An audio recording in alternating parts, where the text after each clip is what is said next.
apesar dos perigos, da força mais bruta, da noite que assusta, estamos na luta pra sobreviver, pra sobreviver, pra sobreviver. Um novo tempo, apesar dos perigos, da força mais bruta, da noite que assusta, estamos na luta pra sobreviver, pra sobreviver, pra sobreviver, pra que nossa esperança seja mais que a vingança, seja sempre um caminho que se deixa de herança.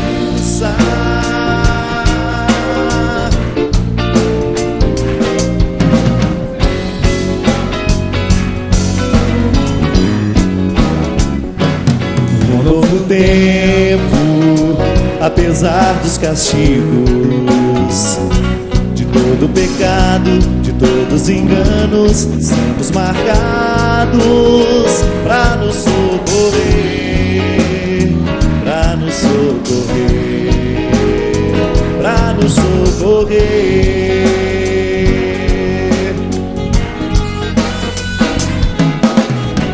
Pra que nossa esperança seja mais que a vingança, seja sempre um caminho que se deixa de herança.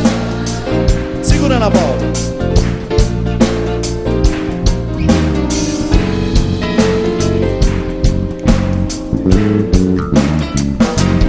Um novo tempo. Bem. Olá, boa noite. Estamos começando mais um Papo Aberto aqui na Canção Nova. Muito bom estar com você. Muito bom fazer parte da sua vida, fazer parte da sua família nessas segundas-feiras especiais. E hoje muito especial, Padre Fábio de Mello. Que alegria!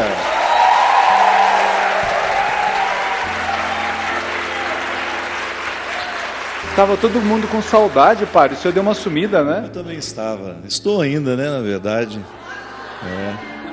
Estou vivendo um tempo de quaresma diferente, com a graça de um novo tempo também na minha vida. Muito feliz mesmo, Gabriel. Podendo aproveitar esse tempo de descanso também para colocar a vida em ordem. Mas se Deus quiser, na próxima quarta-feira eu já retorno com o programa de direção espiritual. Nessa, na outra, né? Na outra semana. Você está importante ao lado do Padre Fábio, Brazóis? Na verdade, a gente se complementa, né, Braz? Sempre. Você está se sentindo, né? Não, eu já tive algumas graças ao lado desse homem aqui. Comigo o Braz aprendeu uma palavra, não lembra? Cristificação. Isso, é.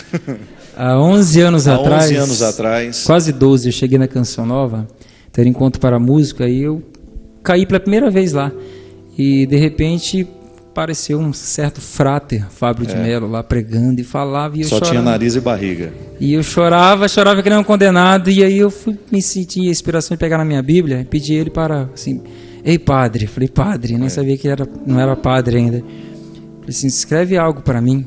Tocou profundo o que você falou. E eu chorava. Ele falou assim, ele foi lá, o programa espiritual já era assim, né? Ele pegou na minha Bíblia e falou assim, Braz, o processo da cristificação consiste em você estar sempre atravessando barreiras e colocando Cristo onde Ele não está na sua vida. Eu cheguei... não foi exatamente essas palavras, mas faço questão para trazer. Mas eu falei assim, mas padre, cristificação, o que era mesmo? Você nem sabia que ele havia sido rei do amendoim lá em Formiga, né? Que coisa. Na verdade, um rei do amendoim frustrado. Eu não cheguei a ser eleito. Você sabe que eu estou escrevendo um livro e eu tenho o Príncipe da Primavera. É mesmo? Você Muito bem, você pode participar do nosso programa mandando torpedo, SMS pra gente, CN 49.400. Você manda pra gente, aí você participa do programa aqui, pelo Twitter também, Gabriel_Chalita. E hoje eu convidei meu querido amigo, irmão, Padre Fábio de Mello, para que ele me ajudasse a fazer uma entrevista com outro amigo muito especial. a gente convidou esse grande empresário, um dos maiores empresários brasileiros aqui, o Sérgio Habib, para falar de duas coisas fundamentais, né? Uma coisa é essa juventude, é mercado de trabalho, emprego, carro. E uma outra coisa é falar um pouco sobre a responsabilidade social. Como é que os empresários brasileiros podem ajudar o país a ser um pouco melhor? Cada um fazendo a sua parte, cada um cuidando de um pedaço desse país maravilhoso que é o Brasil. Então, eu quero agradecer, Sérgio, a sua presença aqui, uma honra te receber. Boa noite. O Sérgio é o maior vendedor de carros do Brasil, né?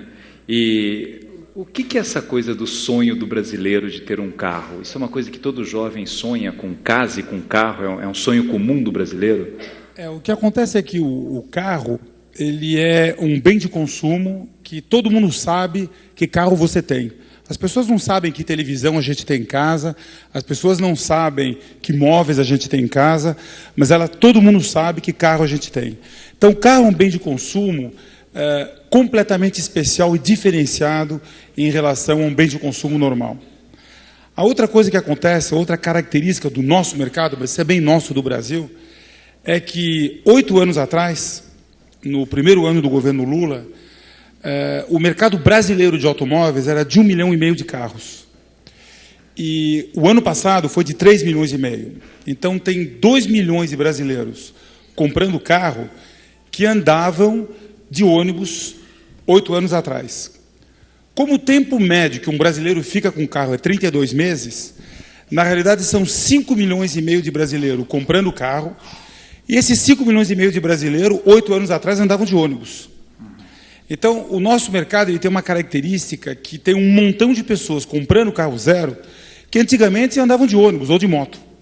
E isso é muito bom. É bom para nós, é bom para o Brasil, é ruim para o trânsito. Mas, como já dizia um prefeito de São Paulo, trânsito é sinal de desenvolvimento. A gente tem que viver com trânsito, não tem jeito. Todas as grandes cidades desenvolvidas têm trânsito.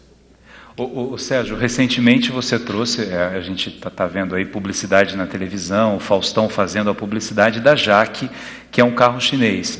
E eu vi assim que você abriu uma quantidade enorme de concessionárias ao mesmo tempo.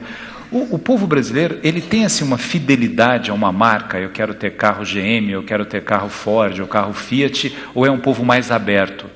O povo brasileiro é muito aberto. O povo brasileiro não é fiel a uma marca. Mas por quê? Porque justamente esses 5 milhões de brasileiros que compram um carro hoje e que andavam de ônibus 8 anos atrás, para eles, o europeu, quando ele compra um carro, ele diz o seguinte: eu compro um Renault porque meu pai tinha um Renault e meu avô tinha um Renault. O brasileiro fala: eu compro um carro, meu avô andava de ônibus, meu pai andava de ônibus e meu avô andava a cavalo. Então, na realidade, a nossa realidade no Brasil é completamente diferente. Para você ter uma ideia, hoje o Nordeste brasileiro, que é um mercado gigantesco em crescimento, o mercado de Salvador mais Recife é maior que o mercado da Colômbia inteiro. E Salvador mais Recife mais Maceió é maior que o Chile. Então o pessoal fala do Chile. Gente, Salvador mais Recife mais Maceió é maior que o Chile. Então esse pessoal que está comprando carro que antigamente andava de ônibus, para eles não tem nenhum sentido fidelidade a uma marca, porque a marca não representa nada para eles. Eles olhavam aquelas marcas antigamente e não podiam comprar. Então o que acontece? Nós temos no Brasil mercado em ascensão, baixa fidelidade, isso é muito importante, e novos consumidores comprando carro. Quando a gente soma tudo isso, tem uma oportunidade gigantesca para novas marcas chegarem no Brasil. 1 ano e meio atrás, 2 anos atrás, eu fui para a China, e na China tem de tudo, né? Na China tem fabricante sério, tem fabricante não tão sério, tem fabricante muito sério, porque a China é um continente, que nem o Brasil. E nós escolhemos trabalhar com a Jack Motors na época, e o que a gente fez, o que a gente tem que fazer para lançar um produto no Brasil? As faculdades de marketing, elas ensinam que a gente tem 4P, que é preço, produto, propaganda e ponto de venda. E nesses 4Ps tem uma coisa que falta, e que as faculdades não ensinam, e que é mais importante que qualquer outra, que é pessoas. Porque quem faz as coisas acontecer são as pessoas. Uma empresa é uma caixa vazia. Uma empresa não vale nada pelo produto que ela vende ou pelo fluxo de caixa que ela gere. Uma empresa, ela vale pelas pessoas que estão lá dentro trabalhando.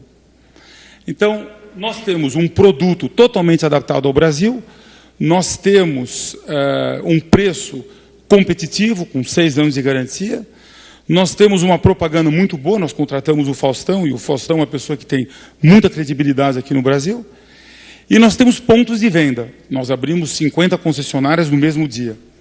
Mas, principalmente, nós conseguimos contratar, eu não posso dizer os melhores, mas, com certeza, o pessoal que trabalha conosco são as pessoas mais dedicadas, mais alegres, mais felizes trabalhando. Nós contratamos, Gabriel, em 1 mês e meio, 1.400 pessoas. E foi um processo assim, muito emocionante, porque nós contratamos 1.400 pessoas e tem de tudo nessas pessoas. Tem gente muito simples, tem gente não tão simples, mas tem muita gente que está querendo realizar um sonho, que é trabalhar numa empresa grande e crescer nessa empresa. E isso foi uma delícia. Eu participo das contratações, eu participo dos treinamentos do pessoal e nós demos oportunidade de trabalho para muita gente. Ô, Sérgio, que dica você dá para uma pessoa que está acompanhando o programa, um jovem, que fala assim, eu queria entrar no mercado de trabalho, eu queria ter mais sucesso, eu queria trabalhar numa empresa melhor. O que identifica um bom profissional? A vontade. O mais importante é a gente ter vontade. O que uma empresa precisa? Uma empresa precisa de pessoas competentes, envolvidas, motivadas. Mas o envolvimento e a motivação é mais importante que a competência. A gente precisa, as empresas precisam de jovens motivados e envolvidos a trabalhar e a fazer um Brasil melhor. Sérgio, você, assim, as pessoas que já te conhecem, que acompanham em jornais, tal, vê que hoje você é um homem de muito sucesso. Você já teve fracassos na vida? Teve coisa que você começou e deu errado? Muitos. Muitos. O padre Fábio de Mello, ele fala uma coisa, ele fala, o erro é fonte de virtude. Gente, a gente aprende errando. Ninguém aprende acertando. O acerto deixa a gente arrogante. O erro traz humildade para a gente. E a gente aprende quando erra. Uma criança, ela aprende a andar caindo. E os velhinhos, eles deixam de andar porque eles têm medo de cair. A gente aprende a jogar futebol errando e a gente erra quando a gente faz negócios. E, na realidade, é errando que a gente aprende.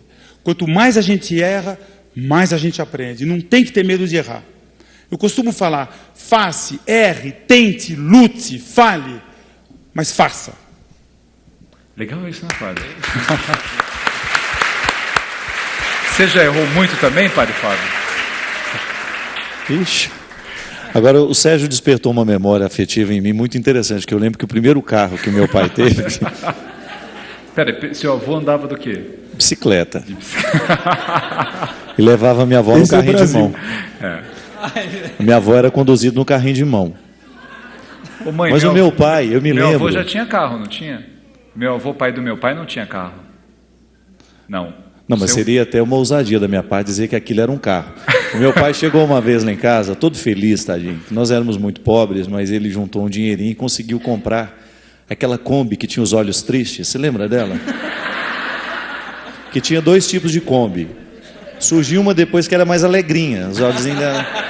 Mas antes daquela alegrinha, tinham com os olhinhos mais tristes. Não sei se vocês lembram dela.